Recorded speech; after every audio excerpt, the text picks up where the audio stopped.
کرنے کی کوششیں کی، ایک بار نہیں، دو بار نہیں۔ قلیوبی میں ایک حکایت ہے، حضرت شہاب الدین قلیوبی نے لکھا ہے، 3 بھائی ایک عیسائی بادشاہ کی قید میں آ گئے تھے، تینوں سگے بھائی تھے اور جوان بھی تھے۔ جوان زیادہ ہیں اس لیے خطاب کر رہا ہوں، اس کا مطلب یہ نہیں ہے کہ بوڑھوں کے لیے کوئی نصیحتیں نہیں، انسان ہے، نفس ہے تو سب کے لیے، سب کے لیے۔ 3 جوان قید میں آ گئے، بادشاہ نے ان کو آفر دیا کہ میرے دین میں آ جاؤ، میں سپاہی بنا لوں گا، وزیر بنا لوں گا، مگر وہ رسول اللہ کے غلام تھے، میرے آقا کے شہدائی تھے۔ کہا اتنی آسانی میں تو ہم دین نہیں بیچ سکتے۔ توجہ ہے نوجوانوں، یہ سب تمہارے ساتھ ہو رہا ہے، دولت تمہیں دکھا کر، حسن تمہیں دکھا کر اگر دنیا خرید سکتی ہے تو لعنت ہے ایسے تمہاری زندگی پر، تف ہے۔ پھر وہ کیسا ایمان والا ہے، کیسا مسلمان ہے جس نے اپنے نبی کی محبت کو ہلکی چیز میں بیچ دیا؟ اس کا کوئی تعلق نہیں ہے۔ الا لا ایمان لمن لا محبت له، اعلیٰ حضرت نے لکھا ہے اس کا ایمان ہی نہیں جس کے دل میں میرے آقا کی محبت نہیں۔ کیا بات ہے، اگر محبت ہے تو سودا نہیں کرو گے۔ 3 بھائی ایک بادشاہ کی قید میں آ گئے اور ان کو آفر دیا گیا، دین بدل لو، ہمارے دین میں آ جاؤ، چھوڑ دیں گے۔ سخت تھے، جمے ہوئے تھے، ڈٹے ہوئے تھے، کہا نہیں۔ کہا جلاد کو بلاؤ، کوڑے مارو، کہا تیار ہیں ہم۔ اتنا نہیں، بادشاہ اتنے غصے میں تھا، جلاد کو بلایا اور کہا ایک کڑھائی لاؤ، تیل ڈالو اور کھولاؤ۔ تیل ڈال کر کے کھولایا گیا، جب تیل کھولنے لگا ان تینوں میں سے بڑے بھائی کو اٹھا کر تیل میں ڈال دیا، چلتے ہوئے تیل کے اندر جب اس نوجوان کو ڈالا گیا تو فوراً دم زدن میں روح نکل گئی، شہید ہو گئی۔ 2 بھائی دیکھ رہے ہیں، اپنے بڑے بھائی کی موت دیکھ رہے ہیں، یہ حالات آ گئے، یہ باتیں یاد رکھنا۔ تھوڑی دیر کے بعد بادشاہ نے دوسرے سے کہا اب بتاؤ تمہارا کیا ارادہ ہے؟ دوسرے نے کہا اب تو اور بھی تم نے سخت کر دیا امتحان، ہم تو اپنے نبی کو دھوکہ نہیں دے سکتے اور نہ ہی میرے شہید بھائی کو۔ بادشاہ نے دوسرے کو اٹھایا اور تیل میں ڈال دیا، کھولتے ہوئے تیل میں ڈال دیا، 2 شہید ہوئے۔ تیسرا جو تھا وہ 22 سال 25 سال کے بیچ کا تھا۔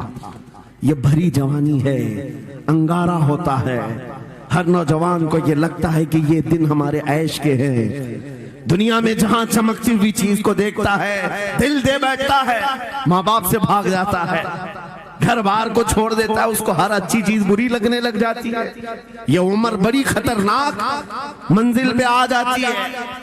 اے نوجوانوں، جو اس عمر میں بچ گیا انشاءاللہ وہ آگے بھی بچ جائے گا، آگے بھی بچ جائے گا۔ 22 سال کا کھڑیل جوان ہے جس کے سامنے اس کے 2 بھائیوں کو کھولتے ہوئے تیل میں ڈالا گیا، اس کی کیفیت کیا ہونا چاہیے؟ اب پوچھا گیا تمہارا کیا ارادہ ہے؟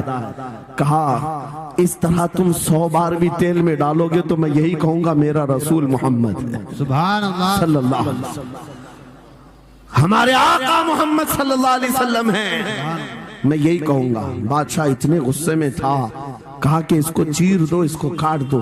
وزیر تھا بادشاہ کا چالاک، اس نے کہا اس کو قتل کر دینے، مار دینے سے کچھ ہوگا نہیں، مجھے 1 مہینے کا ٹائم دے، اس کو چینج کر کے لے کے آؤں گا، اگر نہیں لایا تو میری زندگی داؤ پہ لگ جائے۔ بادشاہ نے کہا لے جاؤ، 1 مہینے کا ٹائم ہے، اس کو بدل کر کے لاؤ۔ وجہ یہ تھی کہ اس وزیر کے گھر میں بڑی خوبصورت لڑکی تھی جس کے رشتے کے لیے بڑے بڑے بادشاہوں کے شہزادوں کے پیغامات آتے تھے۔ وزیر ایسا تھا کہ اس ایک نوجوان پر اپنی پوری محنت صرف کرنا چاہتا تھا۔ گھر لایا، کمرے میں رکھا، اچھی غذائیں دی، کہا میں تجھے مارنا نہیں چاہتا، کچھ نہیں، تو اپنی زندگی میں مست رہ۔ اس نوجوان نے کہا ٹھیک ہے۔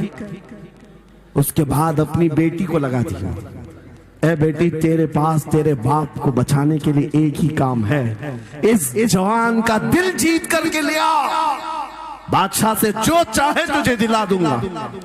اس لڑکی نے کہا یہ تو چٹکی کا کام ہے میرا۔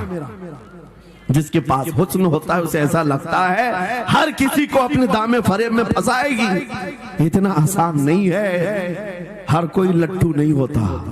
رات کو جب یہ لڑکی آتی، نوجوان مسلح بچھاتا سجدے میں چلا جاتا، اور وہ کھڑی رہتی بیٹھی رہتی کھڑی ہوتی بیٹھی ہوتی، رات گزر جاتی، وہ اونگ اونگ کر چلے جاتی۔ کتنے دن ہو گئے روزانہ وہ بات تک نہیں کرتا، سر تک نہیں اٹھاتا، اس کا سجدہ لمبا ہی ہوتا چلا جائے، جب وہ چلی جائے سجدے سے اٹھ جائے۔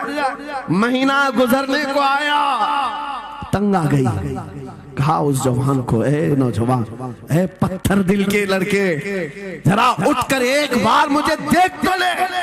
میرے حسن کو دیکھنے کے لیے بادشاہوں کے شہزادے بے چین رہتے ہیں، بڑی بڑی جگہوں سے میرے نکاح کے پیغامات آتے ہیں، مگر میرے باپ کی عزت کی سلامتی کے لیے میں تیرے ساتھ لگی ہوں۔ کیا بات ہے، تجھے غرور کتنا ہے، مجھے دیکھتا کیوں نہیں؟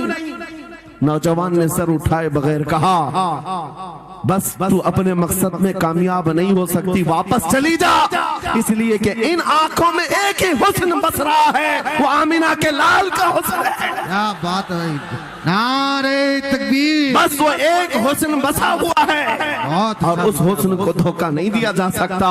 سبحان اللہ، وہ خاتون کے دل میں، اس لڑکی کے دل میں ایسی ہیبت طاری ہو گئی، ایسی ہیبت طاری ہو گئی، کپ کپانے لگ گئی اور کھڑی ہو کر کہنے لگی، میں دل سے گواہی دیتی ہوں کہ تو بھی سچا ہے، تیرا دین بھی سچا۔ سبحان اللہ، سبحان اللہ، اٹھ جا، مجھے آزاد کر اس تمام واہیات زندگی سے، میں تیرے ساتھ آنے کو تیار ہوں، تیرے دین میں بھی اور تیرے نکاح میں بھی۔ نوجوان کھڑا ہوا، کہا کہ یہ ایمان لائی ہوئی۔ اس خاتون نے کہا، میں تیری بیڑیاں کھولتی ہوں، میں یہاں سے جانے کا راستہ فراہم کرتی ہوں۔